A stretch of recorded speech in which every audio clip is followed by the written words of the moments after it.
kein Weg zurück. Du trägst den Schmerz tief in deiner Seele, eisige Kälte umklammert dein Herz. Der Glanz deiner Augen ist längst erloschen. Es ist Zeit für dich zu gehen.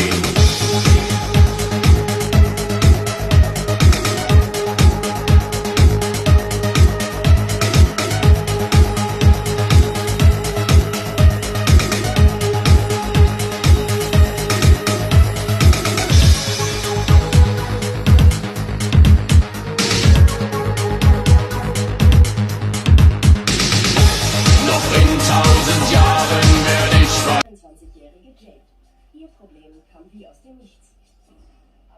Ich machte mich gerade zum Ausgehen fertig.